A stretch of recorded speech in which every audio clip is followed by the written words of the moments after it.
Top 5 legal requirements that every property investor must know. Let's talk about it. Hey guys, and welcome to the channel. My name's Sabrina. I've been an architectural designer for the past 20 plus years and a property investor going out doing it for myself for the past 3 years. And today we're going to dive into something thrilling, legal requirements. All right guys, stay with me. I know it's not as sexy as how I made 100k in 6 months videos or how I saved 100k in 6-month videos, but this is something that is vital. It's something that every property investor / landlord / small property business owner really needs to know, and it's something that I really wish someone had told me a lot sooner. And these legal requirements are crucial because without them we'd all be building loft conversions out of cardboard and renting out sheds in our back gardens for 2k a month, which, to be honest, the further south you go, I think some might argue that's already happening. But seriously, they are there to help protect both us as the investors and potential tenants if you are wanting to be a landlord. So let's go through them one by one, and the major one to start us all off with is landlord registrations and licensing. So if you're renting out, guys, you really will be on the council's radar. So HMO, you will need a HMO license for that, which is a given, right? Or a landlord's license as well. And guys, it's not just about filling out a form and calling it a day. You'll have things like the Article 4 direction, which is across quite a few places within the UK. We've had that here in Nottingham. We've had it for a good while now. If you didn't know, Article 4 is basically a planning tool used here in the UK by local authorities, and they can use that to basically restrict permitted development rights in a certain area or for specific properties. So basically that has a knock-on effect for us as property investors, because we have to make sure that we check that the property that we're looking at, where it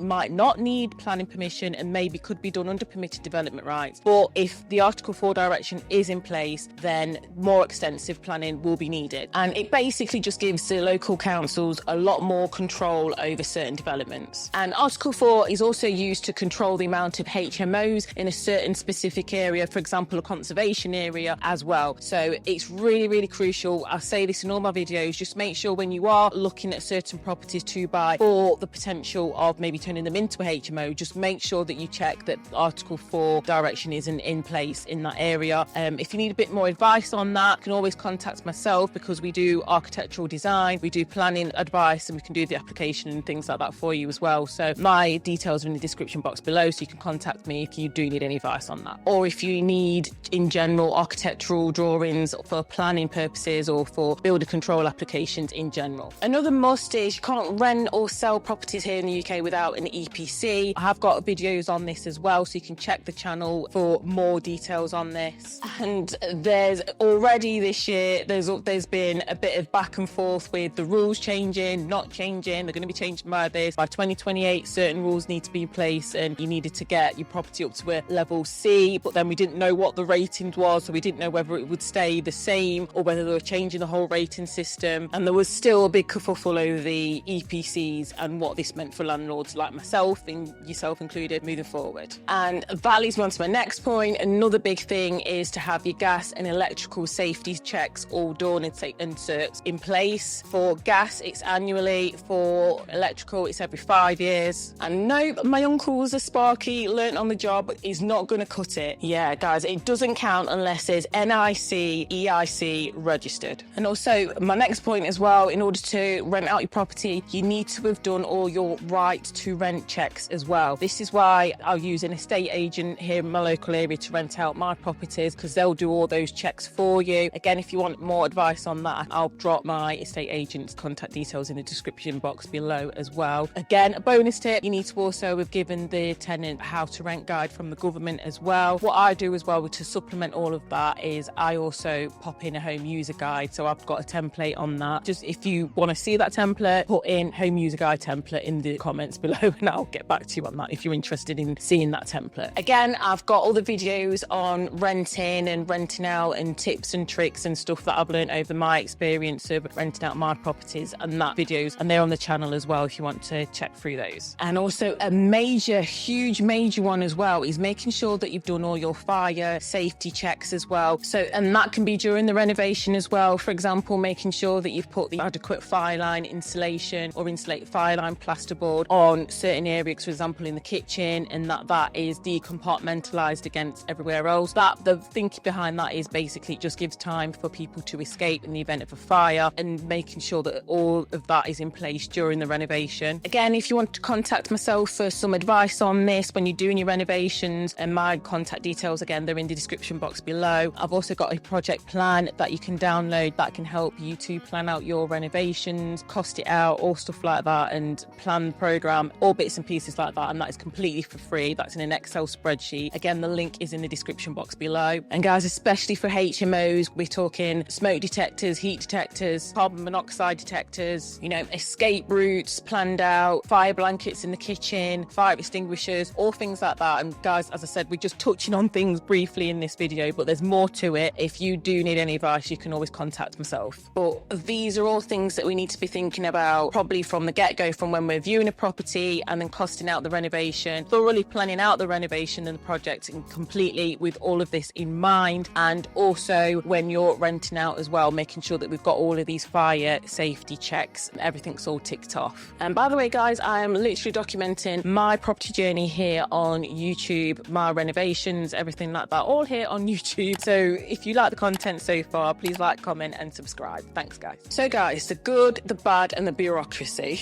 So the good, these rules are all in place to literally raise standards and make sure that we have really nice, decent, safe homes for ourselves, for tenants, for everyone to live in. And they actually create fewer cowboy landlords, which is something that I am trying to campaign against here on this channel. So the fact that you've got to jump through so many hoops and do so much, hopefully it should weed out the people that don't want to do all this and that give the rest of us a bad name. The bad news is the cost to doing all this, it can add up and mount up. And that's especially for us smaller businesses, for us to bear. I mean, the EPC upgrades and the upgrades to the properties that we renovate, it can cost a lot and it can mount up, which is why I say just make sure that you start out on the best way possible, and that is by planning your renovations thoroughly from the start. And guys, by the way, if you are thinking about getting into property investing and you're thinking that your finances aren't quite up to scratch, you can use Unbiased. They are literally like a matchmaking services for your finances. So what they can do is literally matchmake you with the perfect financial advisor that can sit through and go through all your finances, just so you can raise funds in order to start out in property investing. The details to Unbiased are in the link in the description box below, and you get your first consultation for free, and everyone who signs up, obviously I get a small commission on that, so thank you. And guys, also if you are wanting to get some advice on mortgages and things like that, my mortgage advisor's details are also in the description box below, so you can contact her. She'd be happy to hear from you. And another sort of bad point to it, it's whole complexity. There's national laws, there's local planning laws, there's just so many rules and regulations that you have got to sort of you know, just make your way through. Yeah, it can be a bit daunting, and sometimes it even feels like some of the rules contradict each other. But again, if you do want advice, my details are in the description box below. And trust me guys, I've been there. I've literally sat on my desk and just cried. And guys, I know as well as anyone, when you're first starting out, like I am first starting out by myself, some of these rules and the costs and complexity, it can really bog you down, and it can seem really hard, especially if you're wanting to scale like I am. But just keep going through it, and eventually it's going to all fit into place. And all of these legalities literally protect your business and they protect you, and it just helps you to build a brand that people, tenants can trust. And that's literally why I'm sticking to my strategy of turning mixed or commercial use properties into residential, where I control the layout, the fire safety protocols and all the other processes and systems that I've put into place and that I've developed within these 3 years of actually doing this for myself. As a UK property investor, you must have this, and it will avoid costly renovation mistakes later on down the line. Hey there, fellow property investors, and welcome back to my channel. If you're new here, hi, welcome to the crazy and sometimes rewarding world of property investing, which can sometimes, if you're in my case, be extremely stressful. But I will go into where I've been in a whole Q&A session in another video, so stay tuned for that. I've been in construction for 20 plus years now, and over the last 3 years I have been personally going out there and doing the property investing for myself. I can tell you from all of that experience that I've had, this particular thing is sometimes overlooked and not particularly thought about that well, especially if you are going to be doing a massive renovation on a property that you've just invested in. But bear with me and I'll tell you, it's actually so important. To be honest with you, it's actually a byproduct of the service service that you're actually getting. And what I'm talking about today is actually having architectural plans. You might be thinking, well, Sabrina, do I really need architectural plans? Or, I just need plans just to get it through planning. I just need plans for this, and the other. But the emphasis is it's not the plans that you're actually paying for. The plans are a byproduct of what the architectural designer or the architect is going to do for you. What you're actually paying for is however many years of experience that they're putting into just giving you an end product of the architectural plans. But you're actually paying for the actual service, the time, the expertise, and everything like that that comes with the X amount of years that some professionals put into their architectural plans. That's what you're actually pouring into. And you might say to me, well, Sabrina, do I really need architectural plans? Do I really need an architectural designer or an architect on my smaller renovation project? And the answer is yes. And it'll be for reasons that you might not have thought about before, but we'll go into that later on in the video. When it comes to property investing and renovating and everything that comes with it, having a solid architectural plan is crucial. Not only does it help you as a property investor, especially if you are just starting out, to visualize the space that you're actually going to renovate or invest in, but it will also save you absolute thousands in the long run. In fact, I would go as far to say is that an essential tool, an essential thing to have for any property investor. And again, we'll come back to this point a bit later on in the video. Number one is that it helps prevent or reduce or mitigate against scope creep. Picture this, you're in the middle of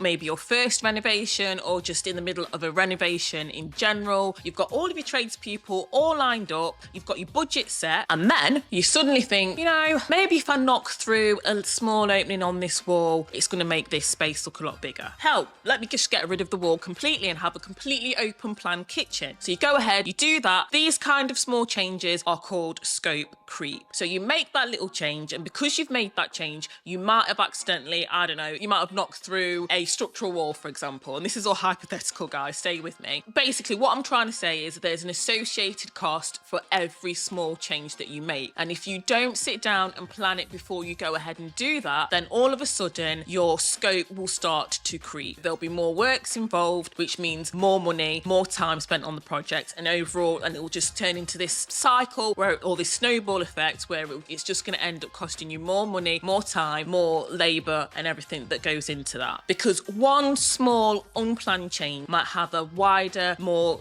knock-on effect on everything else that you do. So if you do take down that wall and you've not assessed the structural issues behind that and thought, right, if I do want to take this wall down, is it a load-bearing wall? Let's check. It is a load-bearing wall, right? So if I do take that down, then that's going to cost me extra money on maybe getting the engineer to redesign the works, or maybe even a structural issue. I'm going to have to spend more money on supporting that part of the building, so on and so forth, and therefore it gets bigger and bigger. But if you sit down and you plan that and you look at that before you make the change and actually take a sledgehammer to that wall, then you'll understand and you'll know, and you'll to make a more of an informed decision as to whether that change is worth that extra risk, that extra cost, that extra time, or whether it's not. I think you'll probably remember in one of my playlists on one of my earlier projects, I very stupidly, even though I know what I do know and how long I've been in the industry, I made a silly mistake where I just off a whim started doing some works to a chimney, which actually cost me more money in the long run because I wanted to remove it. And it's changes like this which are going to have a knock-on effect on your project and cost you a lot more money. And that's in one of my other playlists. And by the way, as I said before, my name's Sabrina. I am documenting the whole of my property journey here on YouTube. So if you like the content so far, please subscribe, like, and comment down below. Thank you so much, because that will just help push out my videos to more people in case they are in the same position as me or they're wanting a little bit more guidance on their property investment journey. So with a proper architectural plan in place, you can actually look at any changes that you want to make, discuss them with either your architect or your architectural designer, who will then go to maybe your structural engineer. There's a whole collective,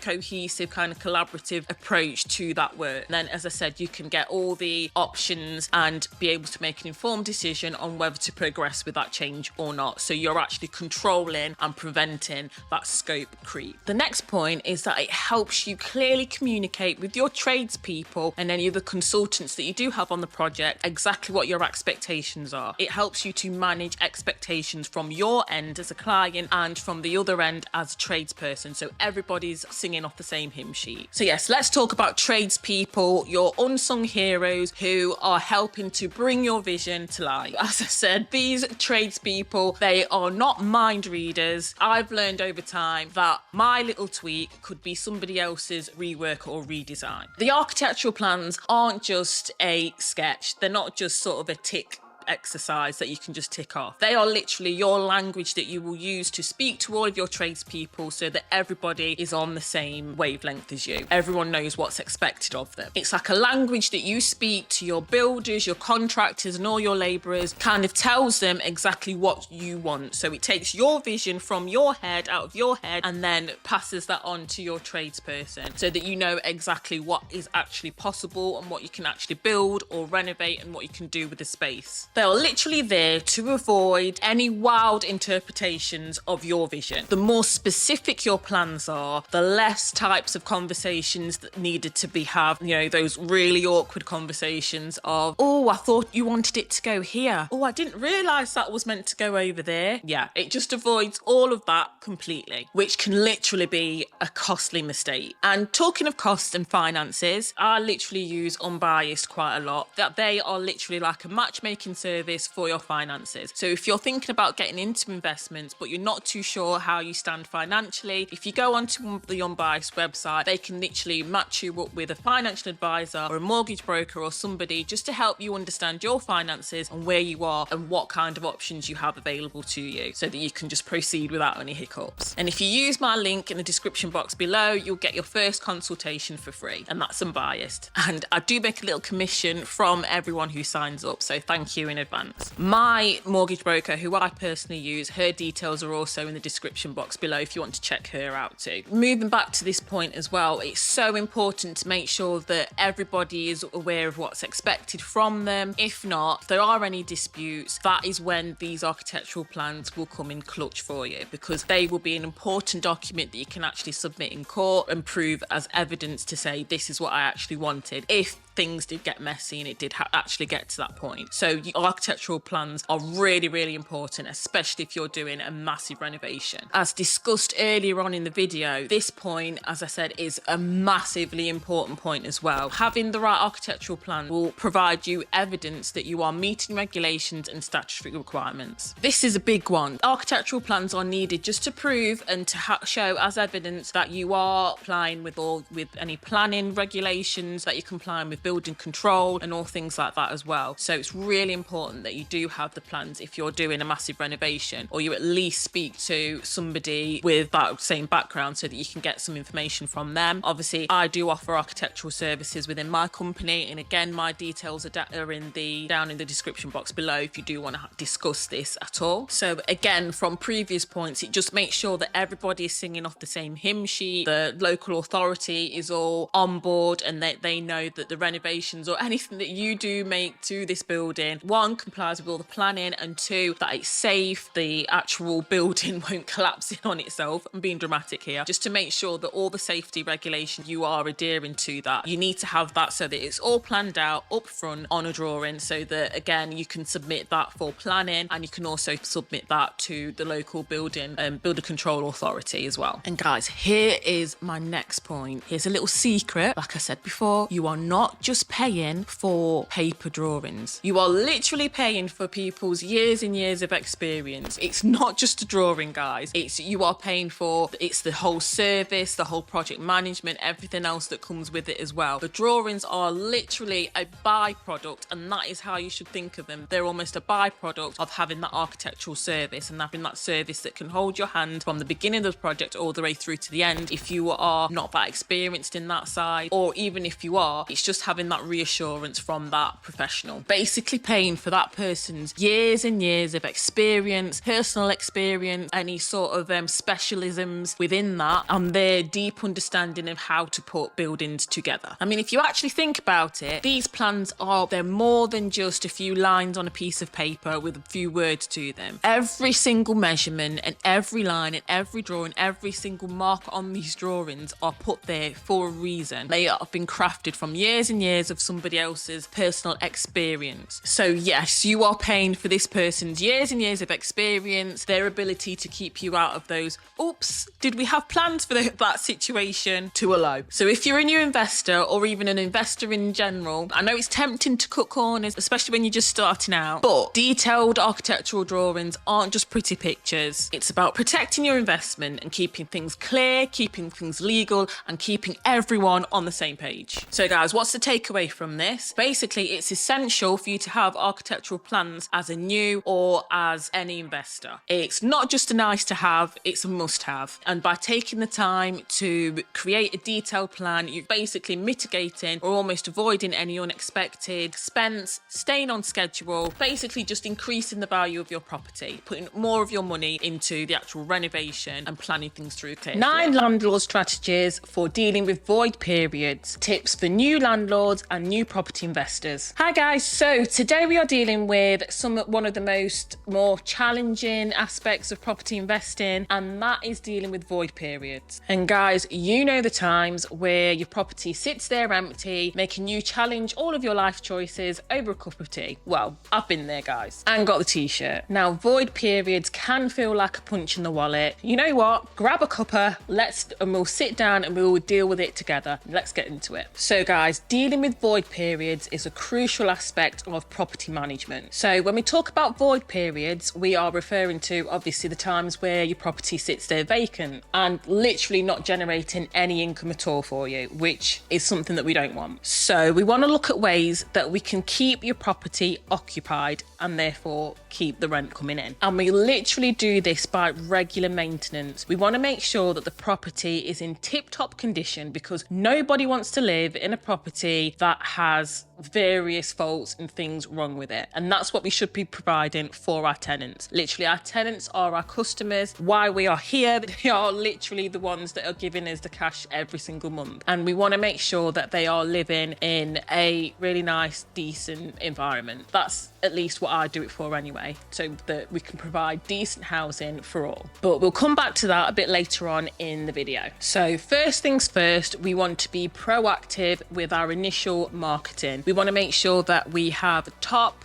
tier photo for our properties and for each and every room, so that it showcases our property the best that it can do. But we also want to be realistic with these photos. Yes, it shows our property in a really, really good light, but we want to make sure that we are not sort of hiding anything that could be potentially bad. We want to make sure that we are displaying the property as it is, so that potential tenants don't see one thing and then come to view and then see another. So we want to make sure that the property does look nice in the first place, but also that the photos are realistic, so there isn't a misalignment between expectations and reality. But we also want to emphasize all the good things. So if you're anything like myself, you would have done a really good renovation. So we want to be showing that and showcasing that in the listings. We want to be showcasing that it's had a completely brand new kitchen put in, it's newly painted, new carpets. You know, if you've installed new windows, you have done that. If it's then increased the energy efficiency, we want to be showcasing that. So making sure that obviously the EPCs are available for whoever, you've got all the gas, you've got all the certification that's needed, you've done everything that is needed and wanted and warranted by the government how to rent guide. So your property is up to scratch and up to government standards, and we also want to show that within the photos as well. And it is also a great idea, so when you are initially doing your renovations, to make sure, think about the energy efficiency of the property if you are thinking about doing a renovation to rent, so that it reduces the potential tenant's cost to spend on things like energy or heating and stuff like that. So what we did on a recent property is that we upgraded the thermal conductivity of the external wall, so that therefore the heat was kept more in, so it's going to reduce the tenant's bills to heat the property. So that is something that I would highlight on the advertisement as well. And by the way, my name's Sabrina and I document my property journey here on this YouTube channel, and I've also documented the whole renovation process of my last property that I was just discussing from start to finish. So if you want to see that, think about subscribing, and please like, comment and subscribe. And the next sort of tip or step that I'm going to be discussing, it's about having the right strategy when you are setting your rents. And I know rent in the UK this current period is going through the roof, so you might want to think about, if even though you could charge X amount, do you really need to charge X amount? Maybe you could charge a little bit less to curb that and make things a little bit easier for the tenant, and then you'll get a long-term tenant that's going to be looking after the property because you've given a decent rent amount. You've set it so that it's not as ridiculously high as it could be, but you've taken that little curb off, so you're going to get a tenant hopefully would really want to look after the property and would want to stay because they are getting a good rent for what they are getting.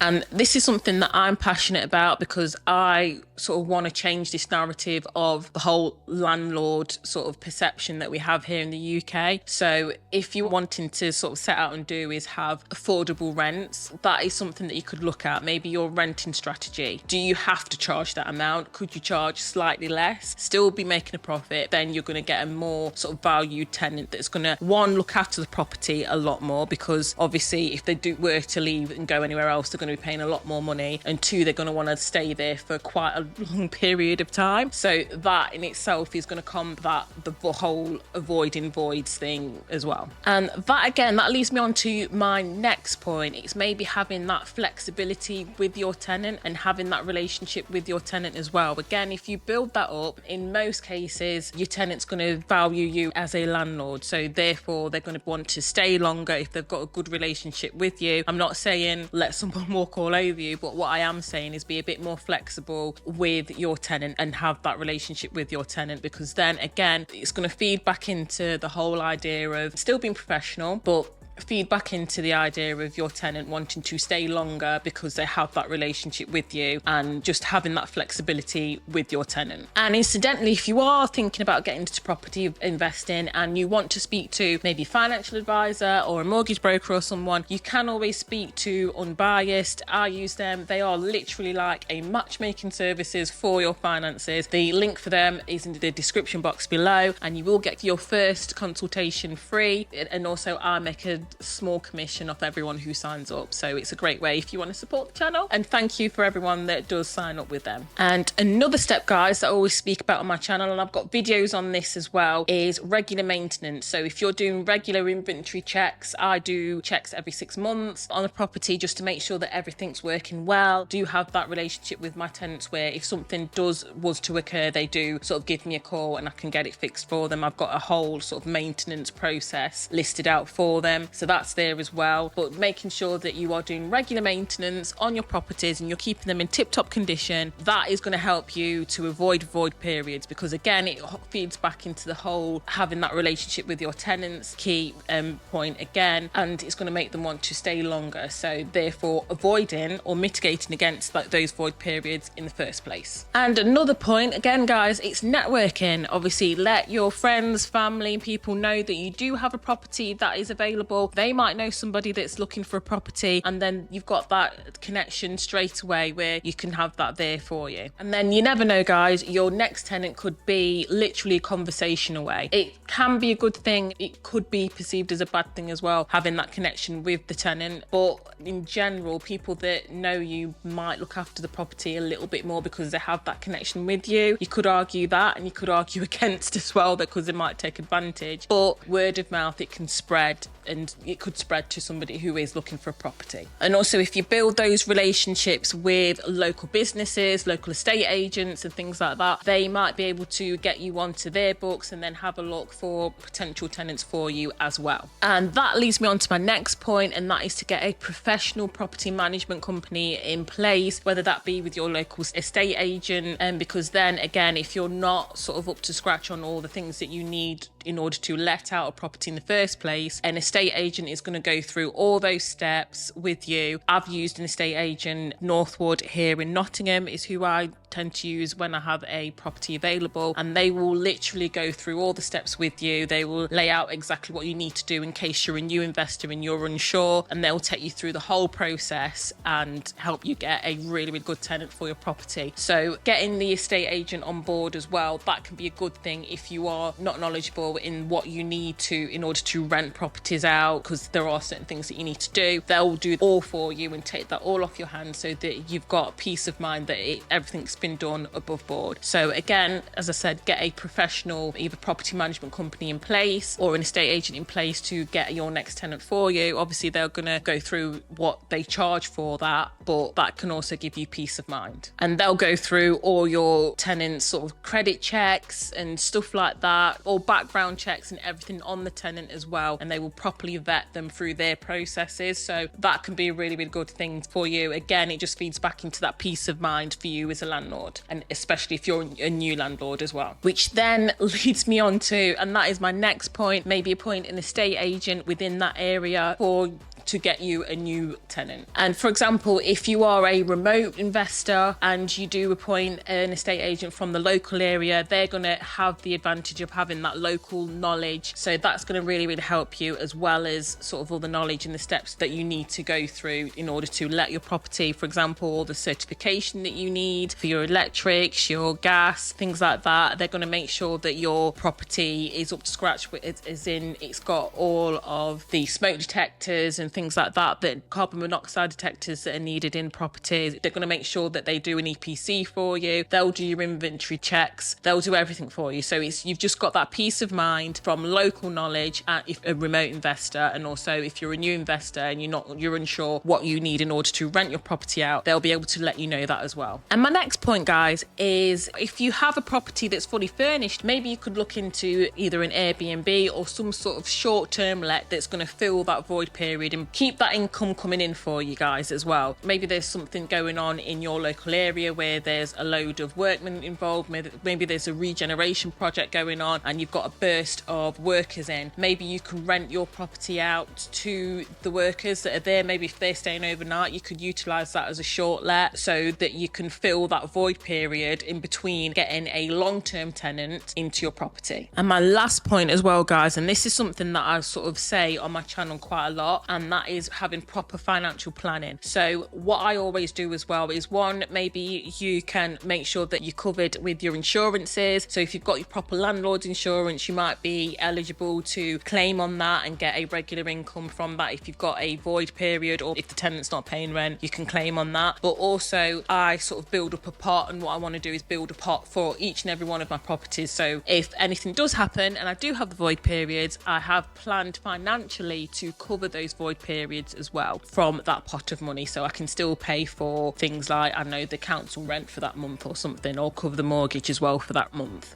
And guys, if you are a new investor, you can watch this playlist next, which showcases what I do from purchasing a property all the way through to letting. So it shows my whole BRRR process from start to finish. Challenging tenant talks made easy. 5+ tips to having those challenging conversations with tenants. Let's get into it. Right, guys, so if you are a landlord like myself, then 9 times out of 10, you will come to a point where you're going to have one of those type of conversations with one of your tenants. So let's dive into those so fun conversations and slightly nerve-wracking conversations that we all may need to have from time to time with our tenants. And guys, you know the conversations that I'm on about. Can we have a little chat about the overdue rent? Or can we have a discussion about smoking the weed substance that you are not meant to be smoking and that is outlined in your tenancy agreement and that evidently you are smoking in the property? Yes, those type of conversations. Now, I've been on various courses, some leadership courses and things like that in the past and throughout my professional life. So within these courses, there are a little bit of nuggets of information on how to have challenging conversations with people and how to communicate effectively. Yes, guys, I'm all about that personal growth. One of the key things that I've picked up from going on these courses and leadership courses in my professional life, and also speaking to people in my professional life and throughout communication skills that I've picked up in general, how to deal with having those challenging conversations in these sticky situations. And guys, those skills have really come in handy, especially now since I've become a landlord, in how to sort of bring up those not so nice conversations and topics. How do we actually tackle these potentially awkward situations, conversations with finesse and grace? Let's get into it, guys. And there may be some points in here that might surprise you, so keep watching to the end. So my main point is to start off with empathy. So for every late payment or every overdue bit of rent, there's going to be a reason behind it. You never know unless you actually speak to someone what a person's actually going through. Your tenants are real people, so potentially we should be trying to find ways in which we can actually work with our tenants and speak to them and trying to get to the real reason as to why a particular payment is late, for example. There might be a deeper reason or deeper meaning behind that. And especially in these economic times, everyone's got their own set of challenging circumstances or challenges that they're wanting to overcome. So actually approaching every conversation with that human empathy and actually trying to find out the reason why, then you can come to some sort of agreement instead of charging in there straight away with, where's my rent?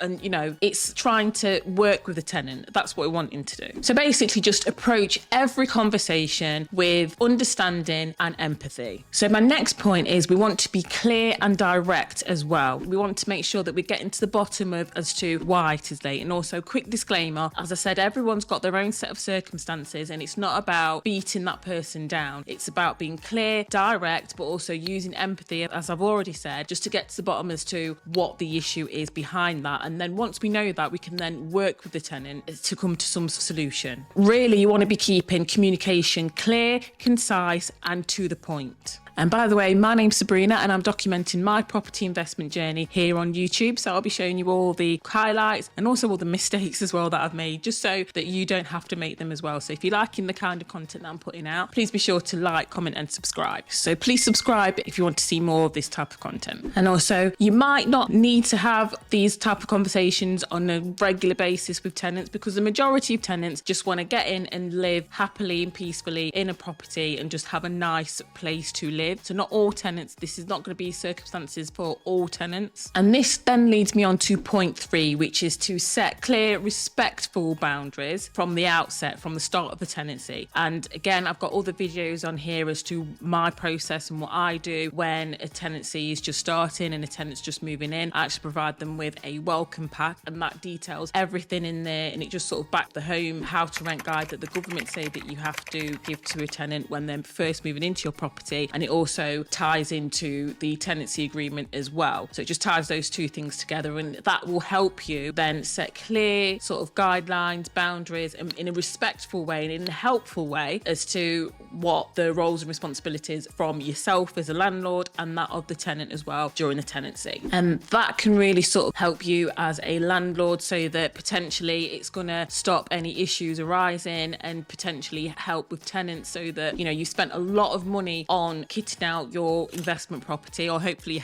you've spent quite a bit of money kitting that out for potential tenants to enjoy. So you want to make sure that your investment is protected, because like I said, there could be a big knock-on effect on your finances. And by the way, talking about your finances, if you do want somebody to speak to, like a mortgage broker or someone like that, then I do use Unbiased as well. That is almost like a matchmaking site for your finances. So they will literally put you in touch with somebody. If you're looking for a financial advice, they'll put you in touch with a financial advisor based on your needs and circumstances. So the link to Unbiased is in the description box below, and I do get a small commission from everyone who signs up, and you'll get your first month of advice for free. Thank you if you do sign up via this link. And also, my mortgage broker's details are in the description box below as well. You can also contact her if you want any advice on obviously mortgages and things like that as well. So then this leads me on to my next point, and and that is to offer solutions. Instead of pointing out the problem, maybe if you're slightly proactive and then you point out, you help find solutions with the tenant and you work with the tenant so they can, for example, a payment plan if they are in arrears on the rent. That could help. If you come to some sort of agreement with the tenant on that, then that will help the tenant, and you're just being proactive, trying to work with the tenant to help get them out of the arrears on the rent. If you know they are smokers, then maybe offer alternative places for them to smoke, designated smoking areas in a different place, for example. Just things like that. Collaboration is the key. So really what we're talking about here is actually working with the tenant and coming up with proactive solutions to whatever problem or issue that might have arisen. And then this leads me on to my next point. Documentation as well is the key. So again, you are just sort of building up on those roles and responsibilities and defining those boundaries, and you've got something to refer back to as well, should you need to. And then that can sort of build up a plan or a solution that you have sort of worked through with the tenant. And then after the conversation or the plan that you have, after that you've got that plan in place, then just literally follow up with the conversation. Just follow that through and sort of go back and check and make sure that the issue has been addressed. Make sure again that you've got everything in writing with key dates of communication between you and your tenant documented as well. And as I said, I've got more videos on this. In particular, I've got a BRRR playlist, and as part of that, the rent video that touches in more detail on that as well. When you do follow up, that just ensures and it shows to your tenant that you are following through with any issues. So you're making sure that you are addressing any issues that have arisen and that you've got agreed actions in place and dates for those actions to be carried out and fulfilled. It just shows that you are invested in the tenant, in their well-being, in their happiness, and being in harmony within your property. And just remember, communication is key. That is the glue that gels us all together and holds the tenant-landlord relationship together. Keep your UK rental property investments thriving. My simple 5+ step maintenance and repair guide. Hey there, landlords, property investors, and fellow property managers. Let's dive into the world of property maintenance and repairs. You're going to want to watch till the end because I'm going to show you some tips and tricks that I've been using to help maintain my properties for the long run. And these tips will literally help you keep your properties thriving throughout this year. And guys, I really want to just change the narrative of landlords in the UK, because the way that landlords are portrayed in the UK, everybody thinks they're slumlord landlords and they're just cramming as many people in as much possible and they're not doing any work to repair their properties, when in reality that is probably like a minute. All landlords want is they just want to make sure that they look after their anything like myself, because a happy tenant will actually look after your property and keep it nice and keep it clean and have that pride within themselves and within the property. It is not within a landlord's best interest to just neglect a property and leave tenants in these slummy conditions. It literally isn't. It's so counterproductive. In reality, your properties are assets, so you're going to want to keep those and keep them nice. And my vision and my mission with my business is that I want to provide quality housing for those who need it, and quality affordable housing as well at that. And that's why I've gone into the direction that I have gone into by investing in these flats, because it's quite affordable for the tenant. So what I'm trying to say is that maintenance and repairs are essential to upkeep and make sure that their properties are in tip-top condition. You know, they're actually lasting the test of time and they're actually looking after the tenants that are in there, because once you get a really good tenant, you don't want to let them go. So here are some tips and things that I've put in place so that I can make sure that I keep one step ahead of having to do any maintenance and repair works to the properties. So obviously, owning a rental property, it can be a reward in itself. It can be a really fulfilling venture that you go on. So that then does come with certain responsibilities, which is, i.e., making sure that you are maintaining these properties long term for maintenance moving forwards, and also a plan in place for repairs. So hopefully these simple tips will help you to empower you to be more proactive and also forward thinking with your maintenance when it comes to your own properties. So guys, we've basically got to maintain and repair anything that crops up into the property, but whilst also maintaining and respecting your tenant's privacy. So there's a bit of a balance there. So this leads me on to my first point, and that is just having some sort of maintenance schedule within your tenant pack, which we spoke about in previous videos. I have a tenant's welcome pack that I hand out to all my tenants when they are starting out on their journey, and it kind of just almost bridges the gap and sort of backs up the tenancy agreement and the home user the how to rent guide that the government sort of says is that you have to give give to a tenant when they are starting out a tenancy with you. So it almost sort of like it sort of meshes the two together. Within there, I have almost like a traffic light system and a maintenance system for tenants to also report maintenance issues, and it also has a maintenance schedule in there. So it will say you moved in on X date, in 6 months time, which is this date, I would want to come around and do sort of the maintenance check and the maintenance schedule. So that is listed out from the get-go, so that then the tenants are aware, they know that that's coming, so then it helps back up their privacy, because as you know, when you are renting out a property, your tenants do have the private enjoyment of the whole tenancy that tenancy covers. And having that as part of your maintenance schedule, it just means that you can go into the property and you can inspect, and you can also try to stay one step ahead of anything that could progress and make that could be something a lot worse if it was left undealt with later on down the line. So you can go in and you can inspect and you can see any areas that may cause issues that might sort of snowball into something else had you not have done that maintenance check. So for example, you might see on this maintenance check some issues that might develop into damp and moisture and excessive moisture building up in the property. But if you're doing that maintenance check, you would have seen that maybe there might be something there where maybe the tenant is not opening the windows often enough. So you might see that issue and you might be able to deal with that and speak to them about it. Or you might be able to see that there's an issue there and they might need a stronger, extract fan coming from the bathroom, for example. Or you might need to put a PIV vent in, so that combats any issues regarding to damp and moisture. That's going to solve those issues for you. So that is an example. So you would have picked that up because you've been doing your regular maintenance checks. If you hadn't that might have led to something else. It might have led to excessive moisture buildup, condensation, and then that just goes into black mould and all stuff like that, which isn't good for anybody. It's not great for your tenants. So it just shows that you are taking your duty of care to your tenants seriously, and you're actually proactively going out there and see. It's not a gotcha moment. It's not, you're catching a tenant out or you're telling the team that you are telling the tenant how to live. It's just you are spotting any issues that might arise that might affect their environment and how they're living in the property long term. And you may see other issues, like you might see a leaky gutter, things like that, which again could build up to a more serious problem later down the line. And by having that maintenance check already there and pointing that out to them, that it's already there in their tenant welcome pack, you're already communicating ahead of time that you need to go there. So it's ahead of 24 hours notice that you're giving to your tenants, so that they can fit in a time that's convenient for them around work, around your work and things like that, that's just convenient for you to go around and have a look. And again, if you're interested in any of these sort of maintenance packs or templates and things that I do have, you can just pop schedule in the comments below, and then maybe I can sort out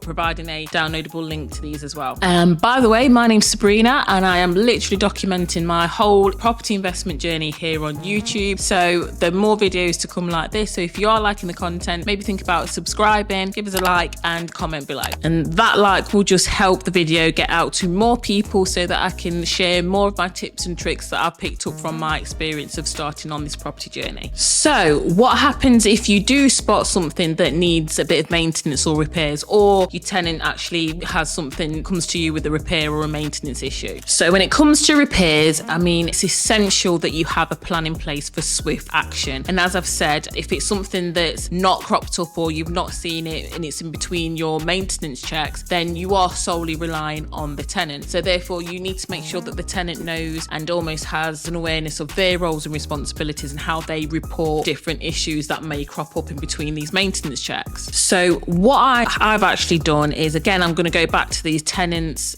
welcome packs. Within there, I've got a reporting process that the tenant can use so that they can report maintenance issues and repairs. So it's almost like a red, a green system, so like a traffic light system, and it lists an example of each and every scenario. A scenario for red, which obviously is going to be the most important, which is emergency. So smelling things, something like gas is an emergency, I would class that as, and then therefore they've got an emergency number they can call, and they've also got my number, and I'm acting as a property manager to call as well. So that could be any time of the day. They could ring me for that, or they could, obviously I provide them with a number which is Cadent Gas that they could ring at any time, and there's a process there if it's a red, an example of a red issue. And then if it's an amber issue, which again is sort of like a medium size, important enough for that it needs to be dealt with there and then, but it might not be important enough for them to sort of call me straight away. So for example, if there's a water leak, there's a process for reporting that. So if there is a water leak, within the tenant welcome pack, they know where the start valve is for the water. So in there, it tells them to use that, switch the water off. And obviously then when it's within allotted hours for the property maintenance officer, which is myself, they can ring me and report it that way. They've also been provided with the number for the relevant utility services as well. So Severn Trent Water, for example. And then like a green issue, for example, if there's an issue with, maybe there's an issue with the gate that means that their security is compromised. Again, my number's provided as a property maintenance manager, and then there's set hours for them to call me if it's a green issue, for example, between 9 and 5, and they can report it through that way. I can also back that up by emailing me with, there's a maintenance form that they can fill in and send that through to me. So that's something that can obviously wait till the next day to be sorted out, but it's not pressing enough for the tenant to have to contact me straight away there that evening. So this does quite a few things. This will help if you have this process set out and it's all there within the tenant welcome pack. That means that you're not getting phone calls in the middle of the night over issues that could be dealt with in the morning, and it works vice versa as well. It just shows that you're care. It shows that you're being clear and concise with each of the maintenance issues that's happened, and you're taking their safety seriously and the duty of care that you have toward your tenant seriously. Remember, you need to be proactive with any repairs that need to be done, because if there are red item issues that could cause a lot of damage, then you need to get in there promptly, swiftly, and you need to know exactly what's happened and when it happened. Otherwise, it's going to cost you a lot of money, which is going to affect your finances dramatically. And talking of finances, if you are wanting to get into property, or even if you want to just look at sorting out your finances, you can try Unbiased, and they are literally like almost like a dating website for your finances. They will literally match you up with a financial advisor or a mortgage broker or somebody that suits you, whatever, based on your needs, and their link is in the description box below. Obviously, if you do use that link, it is an affiliate link, so I do make a little bit of commission for everyone that signs up, and you'll get your first consultation free of charge. And also, if you do need any help with your finances in regards to mortgage brokers, my mortgage broker that I use, I've linked her details in the description box below as well. So you might be thinking now, well, Sabrina, how am I actually going to fund any repairs? Right, that is my next tip as well. So when you're actually collecting your rent, by the way, this is all for in case you don't use an estate agent or a property management company and you're actually managing it yourself. What I would do when you're getting in the rent every month, I would hold back a certain percentage and just have that so that that's there until you build up like a pot of money. So for example, for myself, I like to have £3,000 for each property just there, just in case there's any maintenance issues, and I factor that into when I'm actually looking at a deal as well and I'm wanting to pull the money back out. Again, see other videos. Yeah, so when I'm actually financing and just looking at purchasing a property and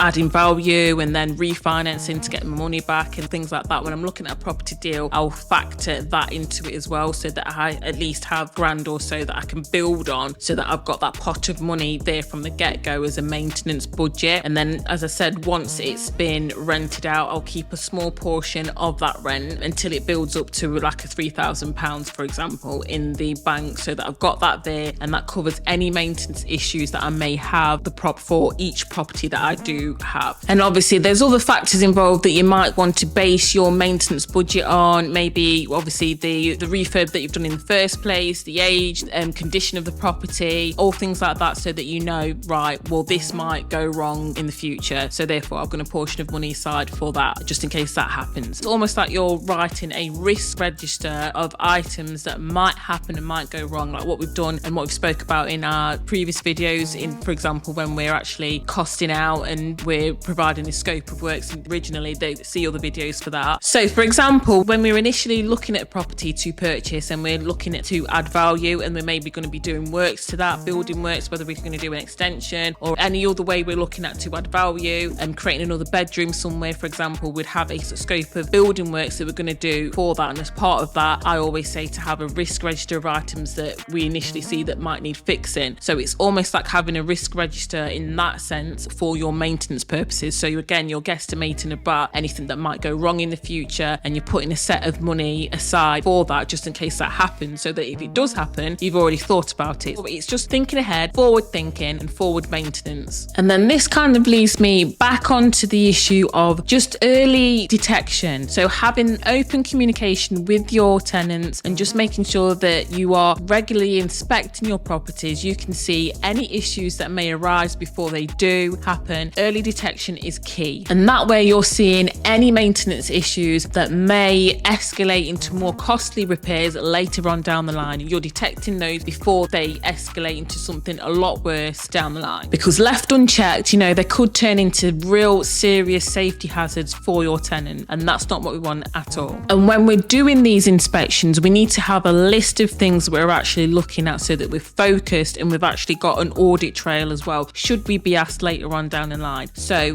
when we're doing this, we're paying close attention to wear and tear, we're paying close attention to plumbing fittings, to electrical outlets, structural issues, if there's anything to do with that, any signs of water ingress, water damage, mould build-up, just stuff like that, pest infections, any other issues that might compromise the safety or the quality of life for your tenants that are living in your properties, basically. And also engage with your tenants, speak to them. They're your customers, so get that valued feedback from them if you can, and just develop that open-ended relationship with them so that, again, they're on your side, and if there's any issues that are cropping up, they're going to be proactively telling you about them before they happen. And it's not just willy-nilly, like just things that are just cropping up all the time. They are actually telling you with intent. Like, they're going to have your best interests at heart as well, because at the end of the day, it's their home. And as I've said, I normally take photos of any specialist fittings that are in there as well every 6 months, just so that I can make sure that they are still in working order. And also for yourself, if should you need it, it's a backup for you. It's an audit trail, so we make sure the photos that you're taking are dated, so it's a proper inventory report when you're doing these every 6 months. If you can get a tenant signature as well, just so that if you do need that to fall back on, you do have that audit trail and you've got that to present and say, well, no, this has happened because I've done a regular maintenance check every 6 months. You know, I've got this in place for reporting maintenance and repairs. So it just helps back you up as well as a landlord, and it just makes sure that you're providing quality product, which is the property, to your tenant. You're providing them with a lovely quality place to live. That's the main crux of it, guys. That's what we want to do in the future. We want to sort of change that narrative of the slum landlord, and we just want to make sure that it's known that landlords aren't here to just ignore tenants. We're here to look after the tenants that are in the properties because we have a duty of care to them. And risk management and assessing your risks when it comes to looking at new properties for your property investments. Hey there, fellow property enthusiasts, and welcome back to the channel. And today we are going to be navigating the wonderful world of managing risks as a property investor. And trust me, guys, it is a wild ride, judging by recent events, but I'm telling you, we will be able to navigate through this like a pro and we'll cruise through unscathed. Let's get into it. And for those who don't know me, trust me, I have been a construction project manager for years now. And when I tell you, I have seen it all. From smooth sailing projects to literally hand nail biting dramas. And if there's anything I have learned and anything that I can take away, is that managing risks is crucial to the success of your project. Let's get into it. All right, guys. So first things first, and I always talk about this on my channel, we need to be creating a project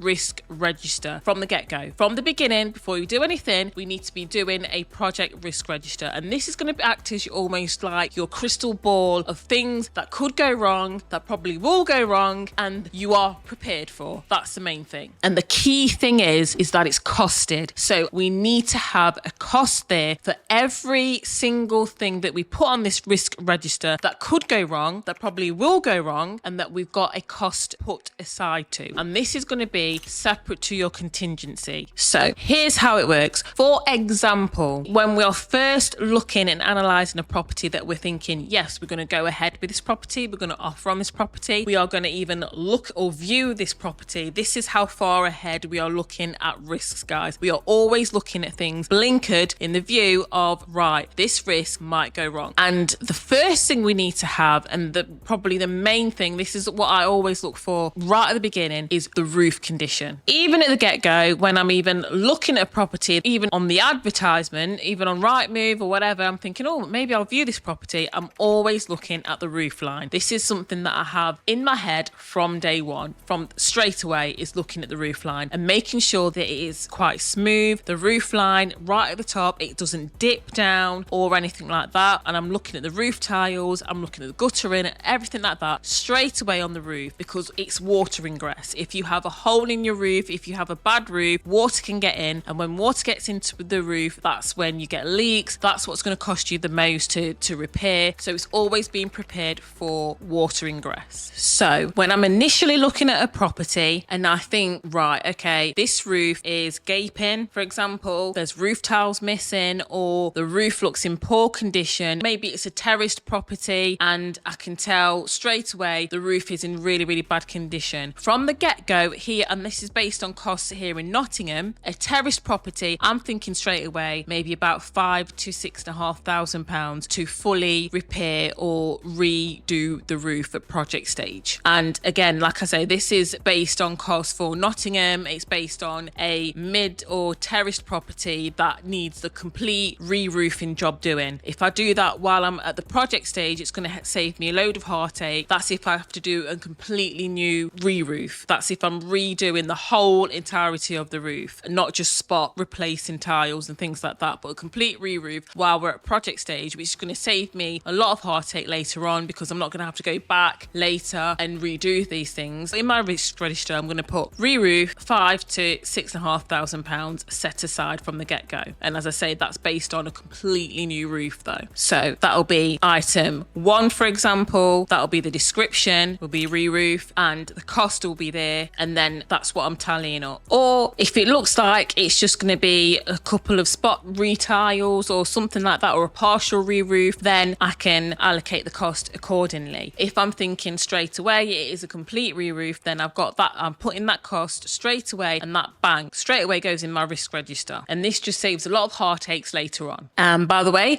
my name's Sabrina, and I'm literally documenting this and all of my other issues and whatever I have on my property journey here on this YouTube channel. So if you like the content so far, please like, comment and subscribe, especially if you are finding value in this so far, because it just helps other people find my channel and it helps me help more people. So hopefully you'll continue to go on like this, and you will list other items. For example, if it needs a spot plaster, is looking a little bit dodgy, and you need to add this to your items, and that'll be another thing that you'd add to your risk register. Or if it looks like you've got an old consumer unit or electrical unit, that's a good indication to say that maybe the house might need rewiring. That's another thing that you can add into your risk register. And a good tip is, if you are looking to invest in an area where maybe you're down south and you're looking to invest in Nottingham or somewhere up north and you don't know the area, if you ring around a few contractors and trades and just get a rough average for the cost, what you're aiming to do, then you can add that into your risk register. After a while, once you sort of start tallying these things up, you'll get a feel for it. And again, if you do log all of these things in the form of a risk register, you'll have this for each time that you have a project, and it's going to give you that historic information so that you can then sort of guesstimate better on the next project that you do, and the next project after that, and so on and so forth. And then the next thing in mitigating your risk is looking risk management and assessing your risks when it comes to looking at new properties for your property investments. So guys, you need to vet every potential property for your investments that you're going to put towards your property portfolio, almost like you're online dating. Literally, you need to do your research. You want to be researching the crime in the area. If you're going to be a remote investor, you need to be researching the potential ROI, making sure that that aligns with your property criteria and your property plan. Make sure that you're going to be getting that potential return, or at least the estimate of that return that's going to fit into your plan of where you want to go on your property journey. You want to be making sure as well that you've got an adequate exit plan. So are you doing a bridge to let? Are you just doing a bridge loan? If you're doing the bridge to let, then it comes in 2 stages. I've got videos on this on my channel as well, just going into more detail on these bridge to lets, which are my preferred option, because you've got that exit strategy built in, and that's with the same lender as well. So you've got that certainty built in that you are going to exit from your bridge loan, which, as we already know, it's got super high interest rates, charges, fees and things like that. But you've also got that exit strategy from the get-go, and you're going to be exiting out onto and with the same lender. Again, check the channel out for more videos on the bridge to let side of things, but that is the preferred route that I like to go down, because you've got that certainty from the get-go that you can get off. I've recently, at the minute, I'm going through trying to exit off a bridge loan because of the uncertainty in the market and the type of investment that I've done. It's proving quite difficult, but a video is going to come in and come later, guys, as to what I've gone through trying to get off this bridge loan. And let's just say it's been a little bit of a nightmare, but again, that's because I haven't gone through the bridge to let, which is my preferred lending option. So I've not had that certainty of knowing that I'm going to be able to exit onto a buy to let portion, or the second stage, so to speak, from the get-go. So yeah, we want to be vetting the property, making sure that there's no structural issues, there's no other red flags like the neighborhood, everything all checks out, so that we know we've got a sound property that we're investing in that aligns with our property plan and our property criteria of what we want as well. And we're also making sure that with our exit strategy and our lending preferences, our finances are all aligned as well. And I also use Unbiased. The link for them is in the description box below, and you will get your first consultation free via the link below in the description box. I use them to align my finances. It's almost like an online dating for your finances. So they will put you in touch with the right mortgage broker, for example, if that's what you need for what you want. The link for them is in the description box below. I make a small commission from anyone who signs up, so thank you guys. And also my mortgage advisor's details are also in the link below if you want to use that as well. And another thing, this is something that I don't really hear talked about too much, and it's something that I need to talk about more on my channel. It's obtaining the right property insurances as well, especially if you are a landlord. You need this insurance to protect yourself. Let's talk insurance. Now, insurance can be your best friend if things tend to go or might go sideways. So just make sure, guys, that you have got the right level of insurance that you need, whether it's property insurance, liability insurance, landlord's insurance. Make sure that you've got the right insurance for what you need for your specific needs. Again, your mortgage advisor or broker can discuss this with you in more detail. I know mine will. Her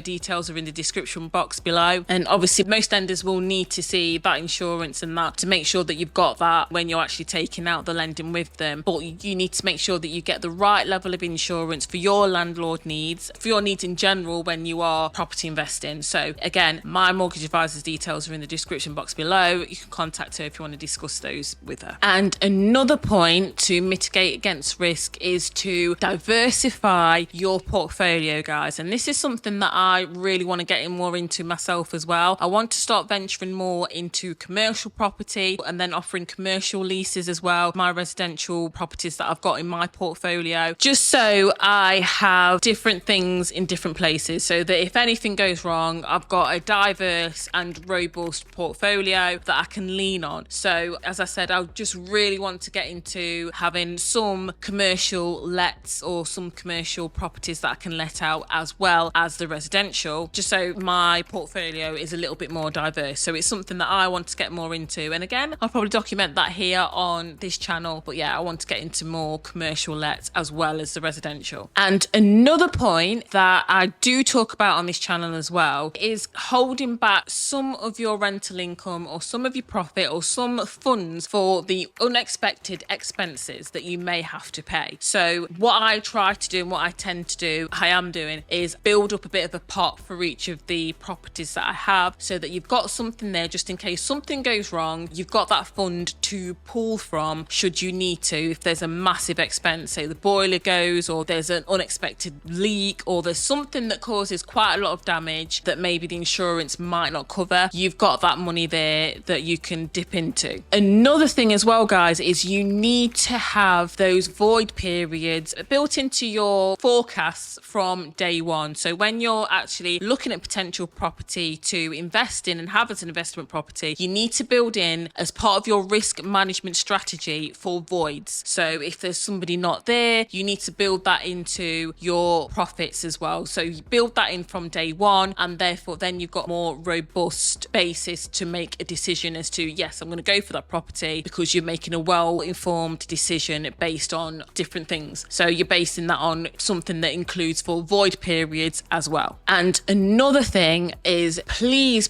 seek advice, whether it's legal advice, whether it's a builder's advice on an issue. Just ask to mitigate against your risk as well. Just ask advice from professionals. They know, they are professionals, they're there to help you, and they can help you navigate through any queries that you may have. If you are unsure, there's nothing wrong with asking and piping up and just asking somebody. They will welcome the questions, I'm telling you. So if you've got anything that you want to ask, for example, if you want to ask me anything, just pop that on an email. The email is in the description box below as well. Any issues, just ask me and I'm happy to help if it's something that I can help with. But yeah, just seek that advice. If you can, take a builder along. For example, when you are viewing a property, take a builder along with you. If you can't take the builder along, then take loads of videos and loads of shots and send them to the builder and ask their advice as well. If you see something that particularly you think, oh, that doesn't seem quite right, take a video, take loads of photos and send it to a builder or a qualified tradesperson to get their professional advice on it as well. And if you are in the East Midlands, I've got a few tradespeople that in the description box below as well, that who I work with. For example, if it's anything to do with any electrics, I've got electrical people that I speak to. My consultants are in the description box as well. You can speak to them if you need to. And another thing is being proactive in managing and mitigating against risks. And what I mean by this, guys, is make sure that you are doing inspections once you've got a tenant in your property, whether it's 6 months or 12 months or whatever. Just make sure that you are keeping on top of those inspections and inventory reports so that you can spot any niggling things that may turn out, that might arise, that just surface. You've nipped those in the bud and you've got those straight away. For example, mould and condensation. Condensation can lead to mould, and that can be an even worse problem. So if you're keeping an eye on that by noting that when you're going on your 6 monthly inspections with your tenant, then you can mitigate against the worser problem of that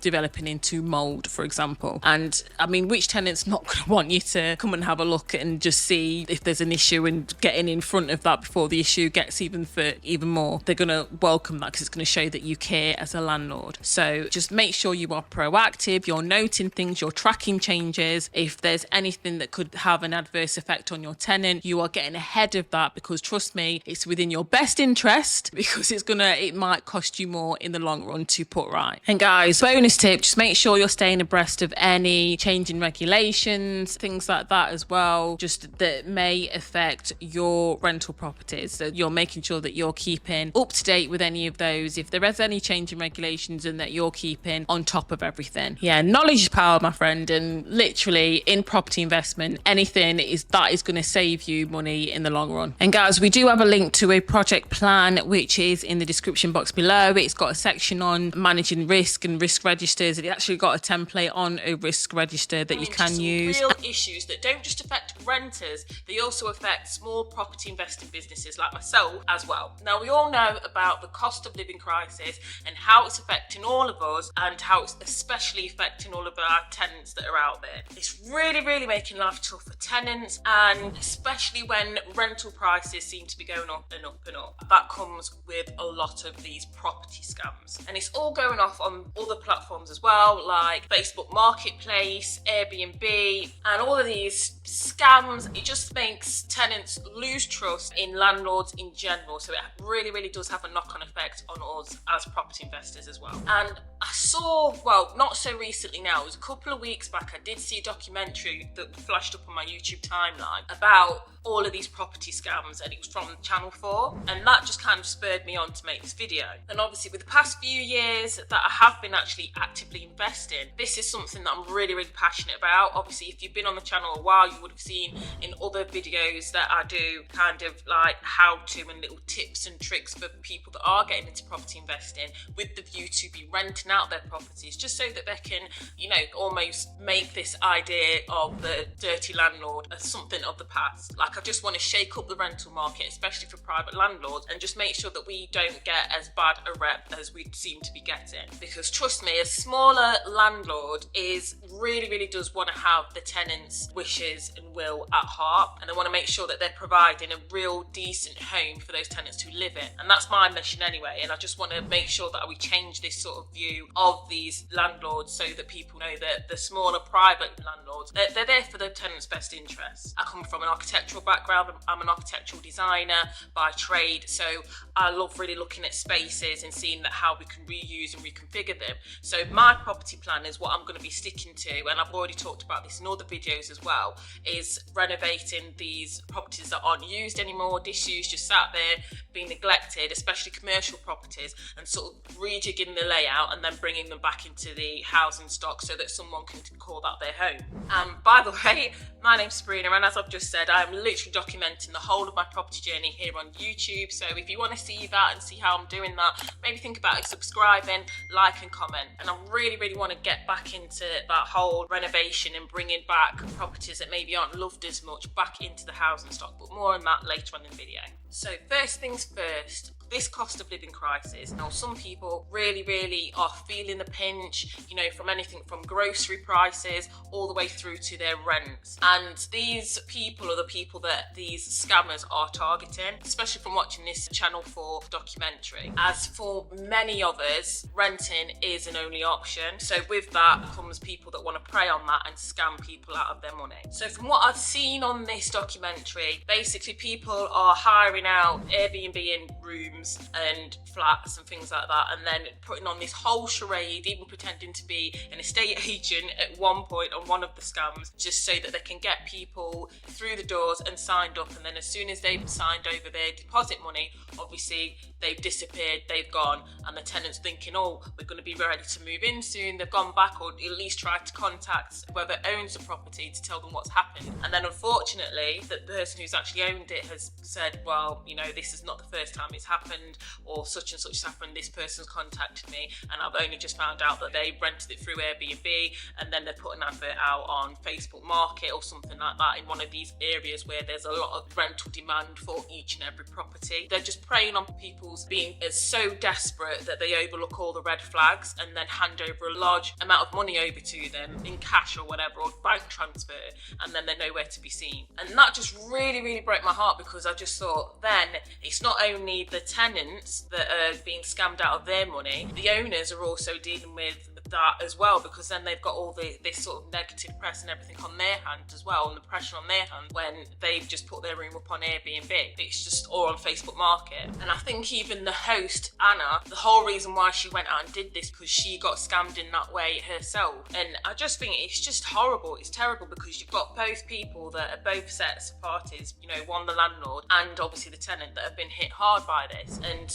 it's just horrible thing to see. But if you're anything like me, you won't just want to sit back and let this kind of thing slide. So I was really happy where there was a segment in the documentary where Anna actually confronted one of the scammers. Obviously they couldn't do too much, but here's the thing, sort of watching that on television and seeing them confronting it, at the time it can seem cathartic, but we actually, as landlords and responsible property investors as well, we need to be doing more to protect our tenants. Now, I don't think I will ever put anything on Airbnb or Facebook Market. I would always do it through a professional estate agent. They make sure that the tenant goes through so many checks before, which obviously protects you as a landlord, but it also just shows you the level of professionalism, and it just makes sure the tenant knows that this is not a scam. It's not something that they can just see Facebook Marketplace. It's an actual real life legitimate posting for a flat to rent. And I think that's what we need to be doing, really, so that it cuts down on the amount that's going out there on Facebook Marketplace, just so that tenants are more protected against this kind of thing happening. You know, we need to stay vigilant, we need to be watching these type of things, and we need to be careful and smart and one step ahead, and just make sure that we are practicing what we preach. We are providing safe, affordable places for people to live in comfortably, and that's what we're doing. I mean, I myself, I put all the tenants' deposits do not go to me directly. I am part of the